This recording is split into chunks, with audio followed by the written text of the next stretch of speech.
I'm Xunwei Chang. I'm Han Chang.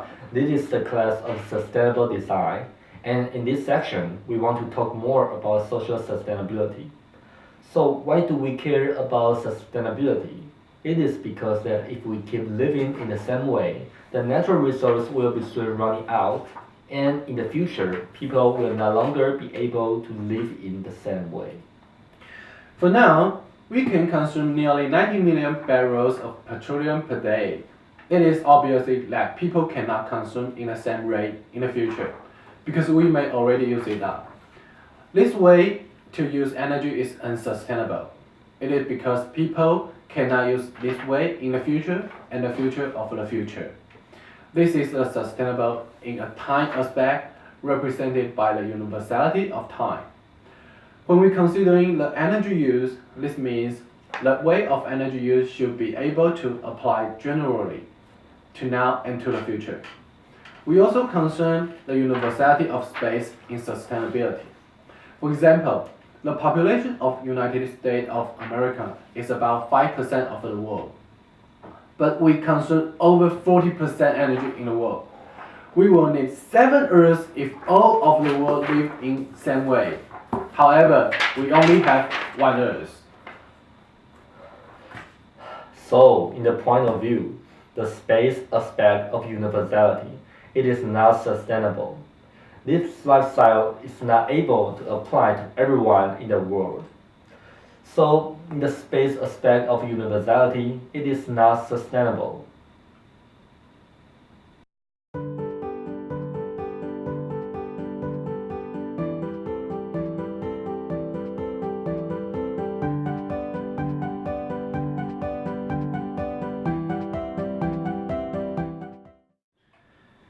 If we bring the concept of universality into a social view, we will focus on different effects on different people when applying a new technology system to a society. For example, when a new policy is implemented, we will want the impact on different groups in society to be equal. The problem one in the assignment is related to this concept. We want you to know how a policy can impact different social groups differently.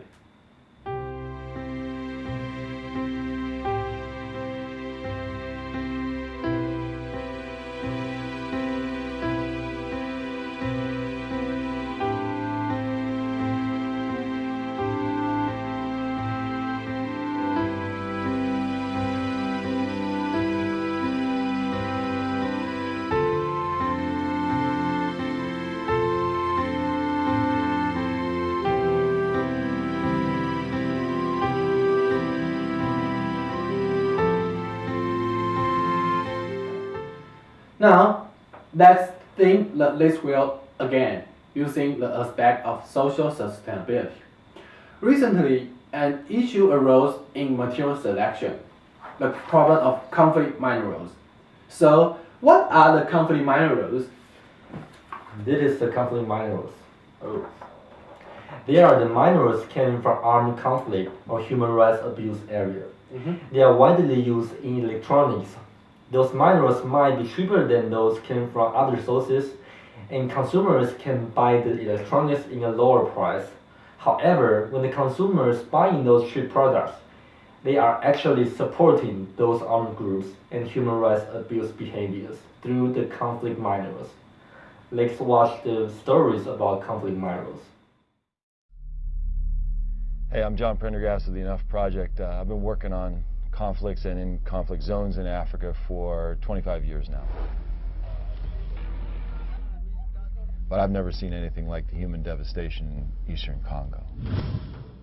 The violence there is worse than anywhere else in the world, the deadliest conflict in the world since World War II, and the highest rates of sexual violence in the entire world. It is the most dangerous place to be a woman or a girl. And the direct connection between our consumer appetites and the violence in eastern Congo is a result of this, your cell phone. Basically, there are 4 minerals that come from the Congos that are in every one of our electronics products. Gold and what we call the 3 Ts, tantalum, tin, and tungsten. Tantalum stores electricity in your phone. If you didn't have tantalum in your phone,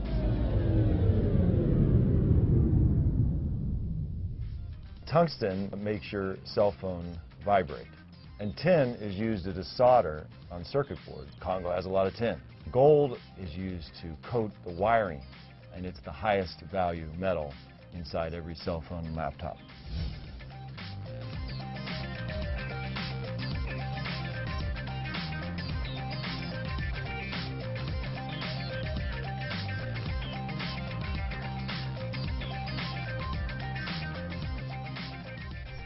That's why we call them conflict minerals. So here's how minerals in the Congo get from the mine to your mobile phone. So basically, the armed groups in eastern Congo act like a mafia. The mines themselves are controlled and taxed by these armed groups, by these militias. And then the smuggling routes, as they're smuggled across the borders to neighboring countries, particularly Uganda and Rwanda, those smuggling points are all controlled by these armed groups. All these places, they're making huge amounts of money by taxing and stealing the resources and smuggling them out of the country illegally. And the tool of choice, the human rights violation of choice of the militias and armed groups in the Congo is rape, in order to intimidate populations and punish populations for supporting other groups. When the minerals are smuggled out of Africa, they head to Asia to smelting companies in Thailand, Malaysia, China, and India to be refined. Here, Congo's minerals get mixed together with other minerals from around the world, making them difficult but not impossible to trace. Finally, the 3 T's in gold are processed into components, and they end up all over the world in the products we know and love: cell phones, Blackberries, laptops, iPods, video game systems, and digital cameras. So that's all the bad news. The good news is, because we have a direct role in fueling the violence, as innocent and inadvertent as it might be, we actually have a role in bringing it to an end. The first thing we need to do is to create a demand, a consumer demand for conflict-free products. We need to get in touch with our cell phone manufacturers and our laptop companies and tell them we want conflict-free products.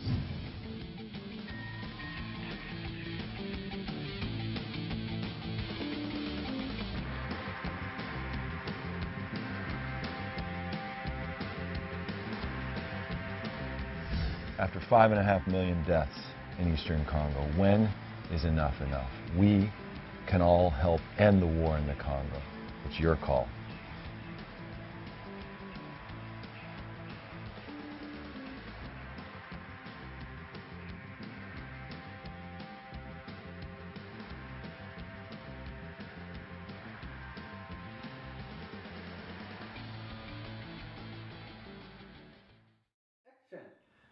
Okay, now we know that conflict minerals have negative impact on local society. But how can we avoid that? First, when designing, we can avoid using those minerals on the list. Second, if we cannot avoid them, we can request our supplier not to use the minerals came from conflict sources. We can also request manufacturers to prove that their supply chain are not involved in conflict minerals. That's what we don't want to see. What's more, the U.S. Security and Exchange Commission, the SEC, has implemented the conflict mineral law. The law requires U.S. and certain foreign companies to report and make public the use of conflict minerals from Congo or adjoining countries in their product. We can pay attention on the disclosure they provided and estimate if there are suspicious conflict minerals in your supply chain.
Nowadays, many companies provide us many products that make our life better and better. But have you ever seen another version of Just Do It?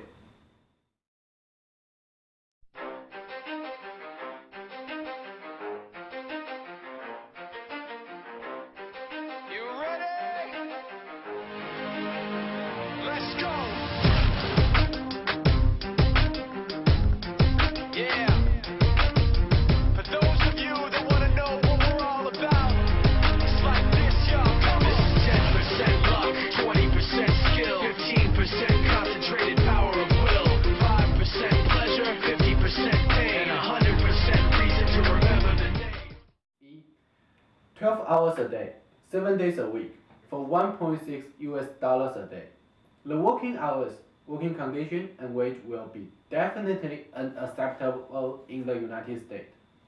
But it does happen in overseas factories of American companies. Is this acceptable? Let's see the real story in Nike factory in Indonesia.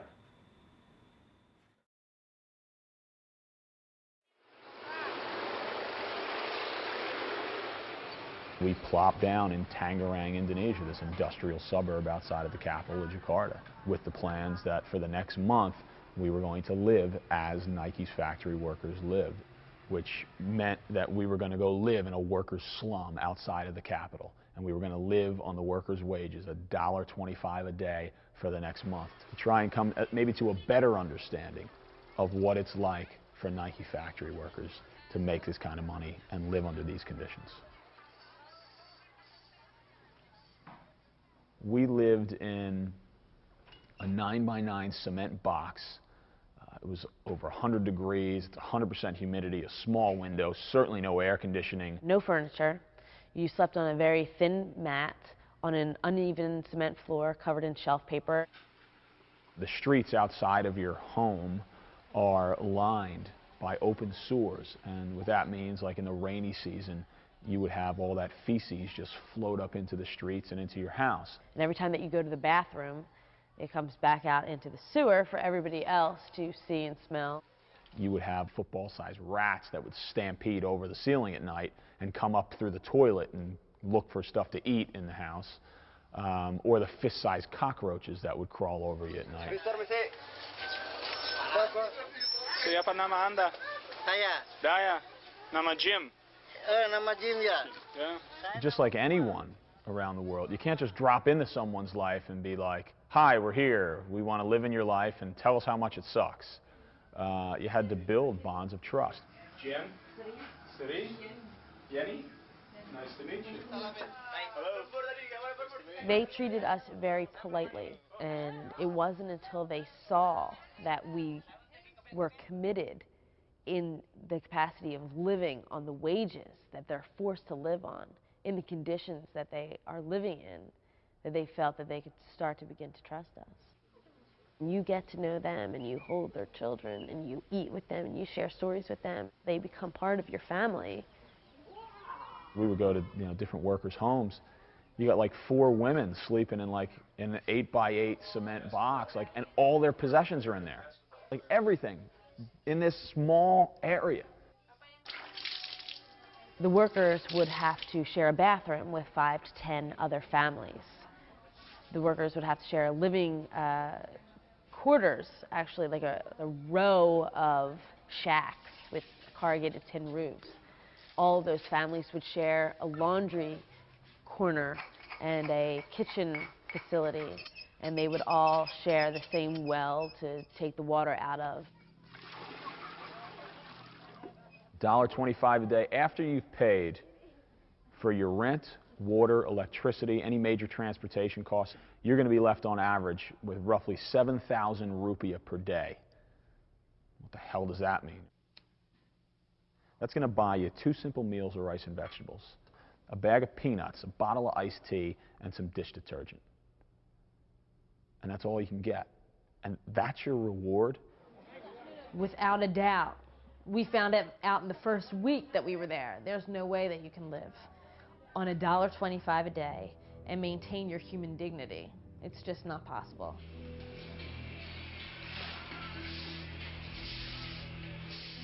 I lost 25 pounds living on Nike's wages in Indonesia.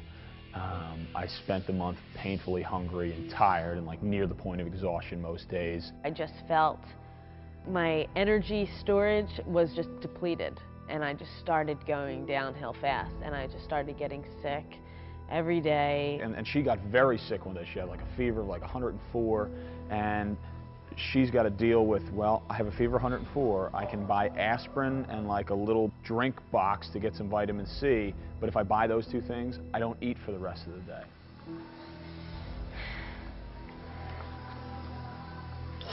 I don't know what this is gonna do. Because we're gonna go home, we're gonna say, like, this is not enough money, and no one's gonna do a damn thing different.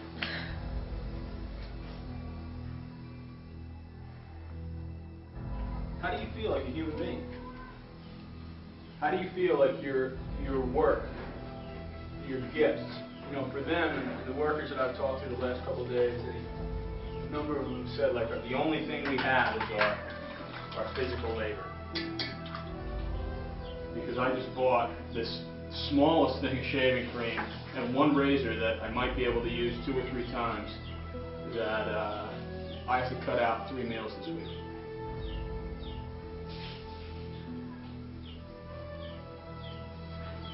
I don't know how these people do it.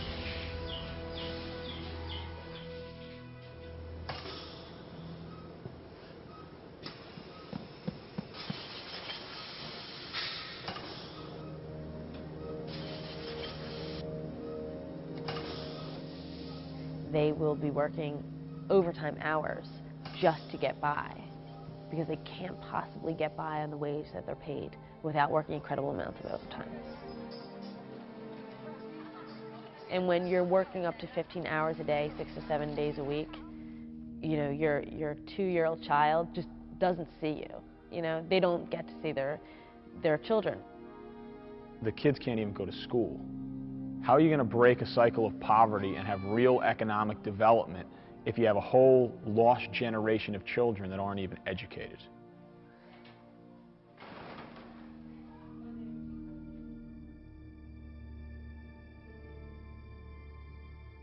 I'm walking down this dirt path into this village, and I see this massive pile of scrap shoe rubber that I later learned came from one of Nike's factories, and piles like that get dumped there all the time, and the end result of these piles is that they get burned in that village in the big open space where kids play, and the burning fumes I learned from the company that designs Nike shoe rubber will give off toxins and carcinogens. Kids are paying the price. And they're the ones with the chest infections, and they're the ones that are going to develop cancer.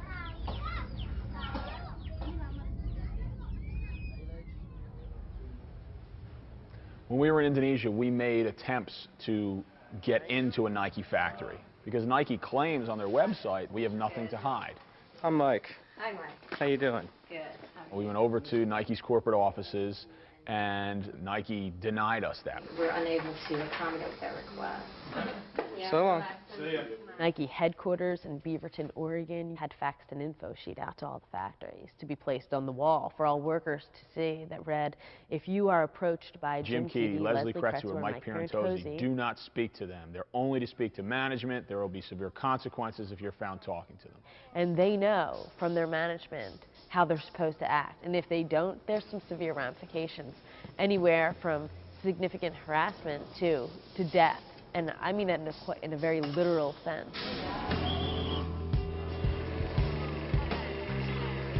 You know, certainly management of the factory didn't want us to be there, and it was kind of frightening because we several times tried to get into the factory.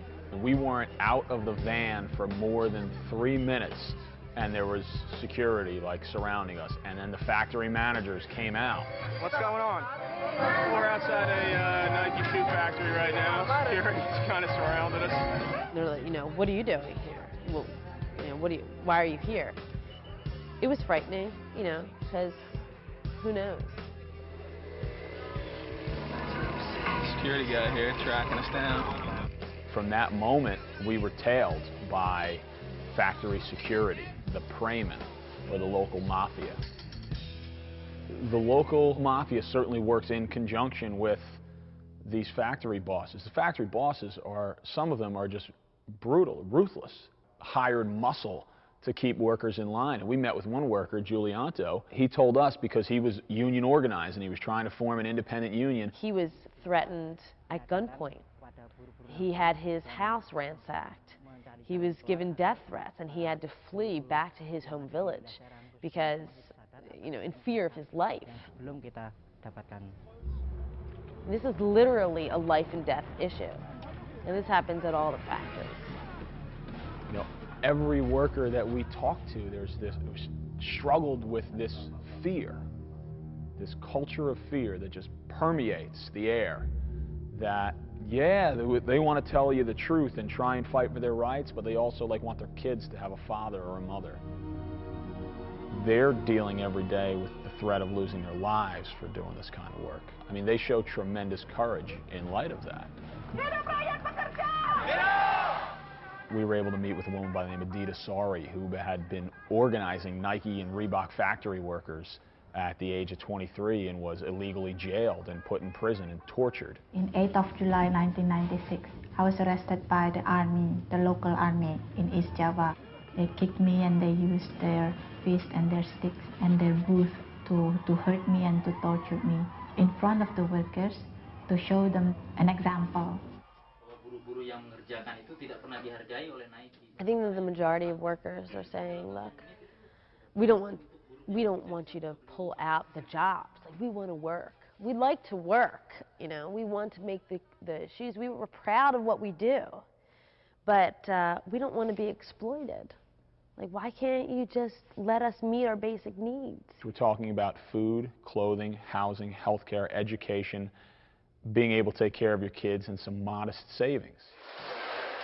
Phil Knight, the CEO of Nike, or Michael Jordan, or Tiger Woods, or Mia Hamm, or any of the other people that are really making a lot of money because of the way that Nike does things, should care about these workers because they're human beings.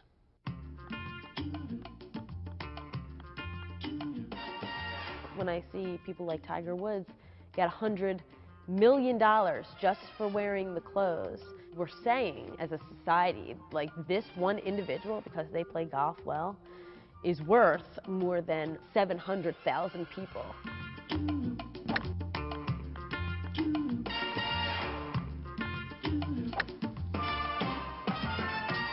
Here's what he makes. We'd made up these wage charts and have him look down at it and then look up and say, Tiger Woods makes enough in a second to buy me a house. Why? I work hard for the company too. And, you know, what do you say to him? Well, hey, that's the system. Deal with it, you know, suck it up. It's capitalism, survival of the fittest. Guess you're not the fittest.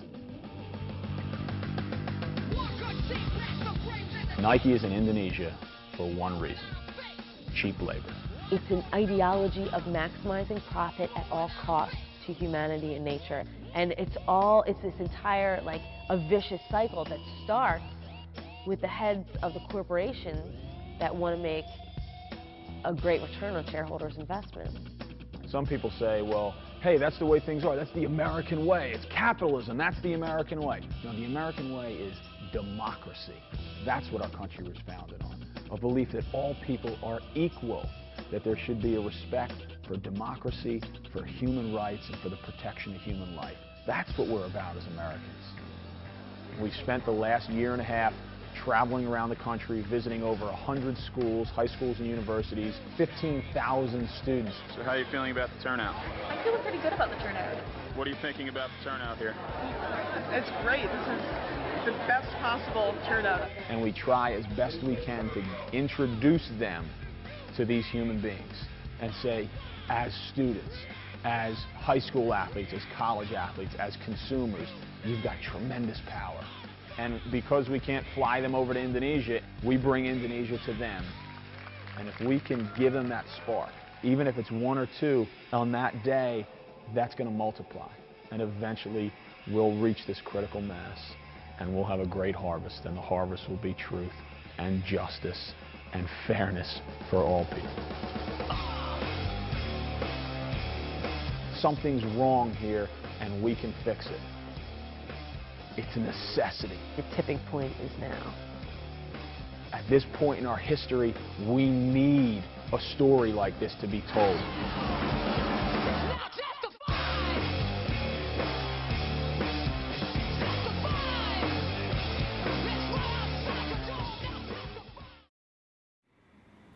We have seen the story happen in Nike factories, but does the sweet shop only happen in traditional manufacturing industry? In fact, in the high technology industry, if the labor rights are not protected, the labor right abuse could still take place. The following video is the story of a supplier of HTC in Taiwan. This supplier, Youngfast, provided LCD panels for HTC smartphone. The media revealed that they asked their co-ops to work overtime with a very low overtime pay. Even more, co-ops would be punished if they refused to work overtime.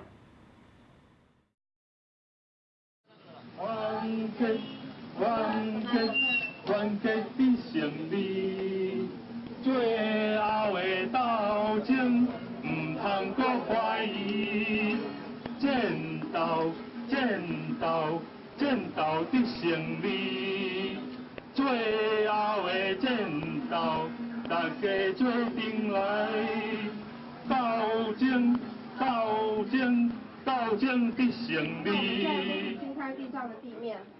就是在这里这么整洁，地上铺着漂亮的地板，然后里面非常的光可见人、光鲜亮丽这样的情景，它不是凭空生出来的，它是在观音的乡下一个大部分的人都没有去过的地方，有很多学历都不高的阿伯阿姆，单亲的爸爸、单亲的妈妈，他们早上7点50就去工厂，一直做到晚上10点50，强迫加班，这样做出来的。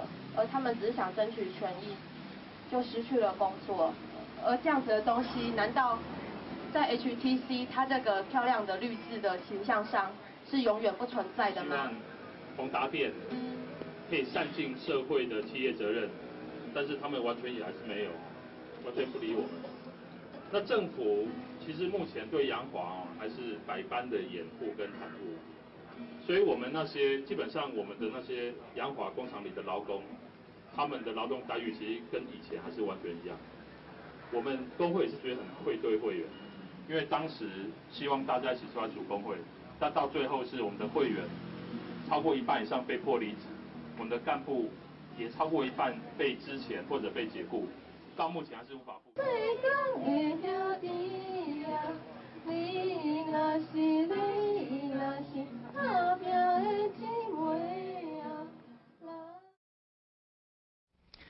我们的孩子去建教合作，但是过的是什么样的生活？今天有一家公司被指控，它叫做阳华光电，它是宏达电的上游公司，专门找一些这个学校的学生在这里建教合作，也被称作是优良建教厂商。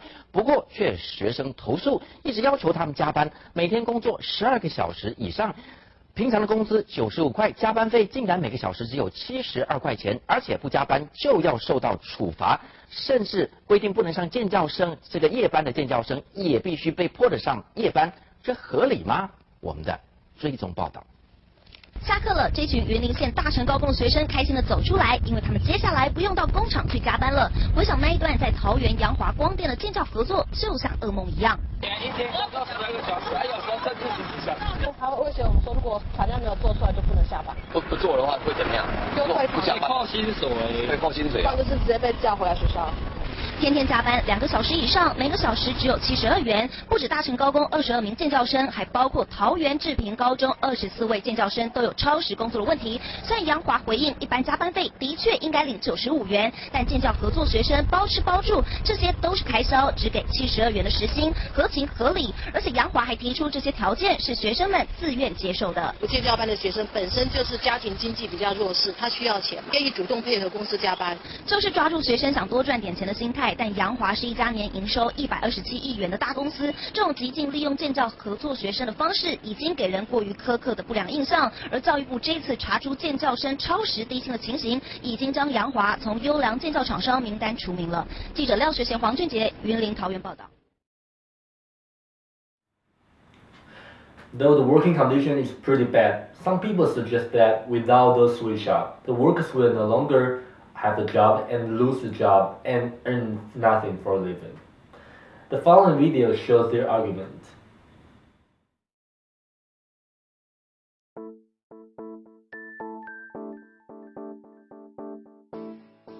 The New York Times recently reported on the case of Nakathulo Masango, an employee at a clothing factory in Newcastle, South Africa. Masango works long hours in tough conditions, all for only $36 per week. If that sounds low, it is, even by South African standards, where the legal minimum wage is $57 per week. Many people would describe Masango's factory as a sweatshop, and many would say that the owners of the sweatshop are treating Masango and their other employees unfairly. Now in this video, I don't want to try to fully settle the question of whether sweatshops treat their workers unfairly or not. Let's grant for the sake of argument that they do. The point I want to make here is that even if sweatshop workers are treated unfairly, there are 3 points to be made in defense of sweatshops. First, it's important to remember that the exchange between the worker and her employer is mutually beneficial, even when it's unfair. Sweatshops make their employees better off, even if they don't make them as much better off as critics think they should. Consider sweatshop wages. As you might recall, Masango earned $36 a week at her sweatshop job. Compare this with her friend, who lost her job at a sweatshop after it was closed for violating minimum wage laws and had to find work as a nanny. That friend wound up earning just $14 a month, less than 12% of what Masango earned. And this wage gap is typical of sweatshop jobs relative to other jobs in the domestic economy. Studies have shown that sweatshop jobs often pay 3 to 7 times the wages paid elsewhere in the economy. So even if we think the conditions of sweatshop labor are unfair, relative to their other alternatives, sweatshop labor is a very attractive option for workers in the developing world. And this is why those workers are often so eager to accept so-called sweatshop jobs.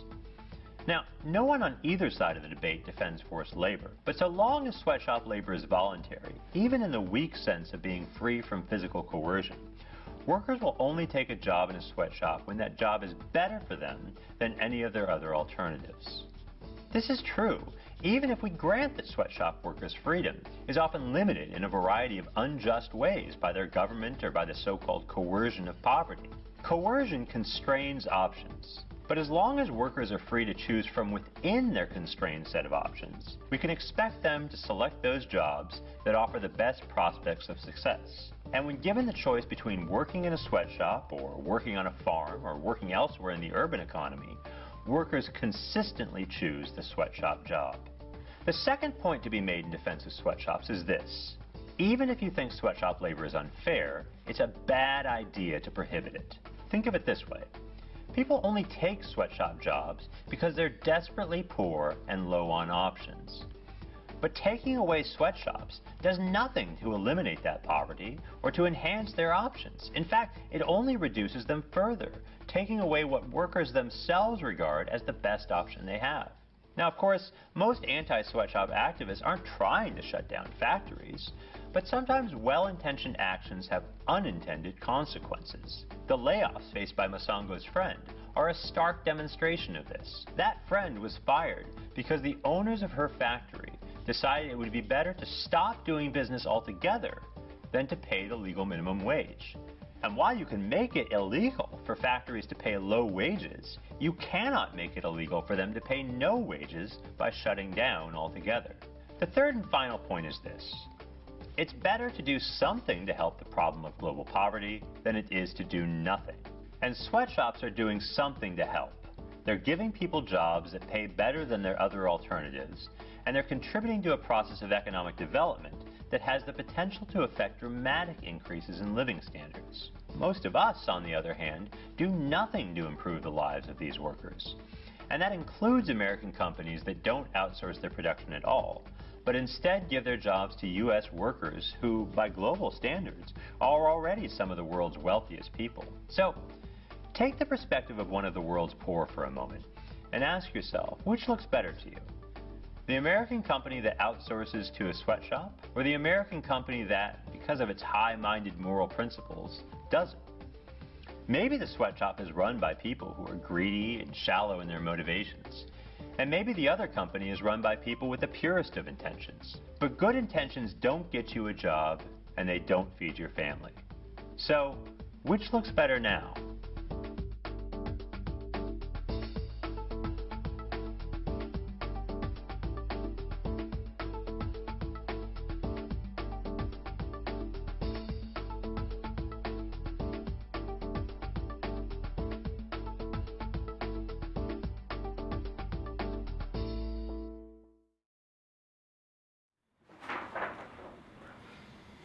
So what do you think about this? We designed the problem 2 in the assignment to let you think more about it.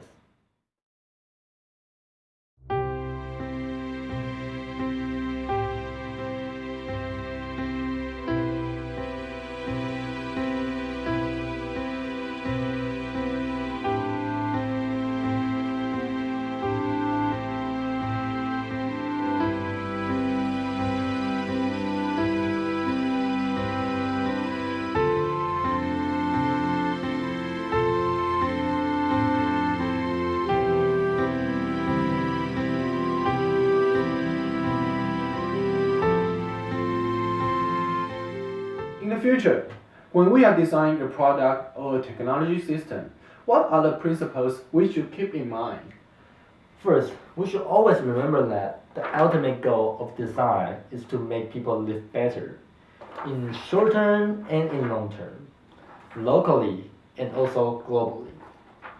Second, when we try to optimize the total benefit, sacrifice someone in the society, especially the poor, may not what you want to do. Third, avoid the use of minerals that will hurt people when producing. For example, the conflict minerals are those what you want to avoid. The last point is that choosing your supplier carefully. It's also important because we don't want to get the product made by sweatshop.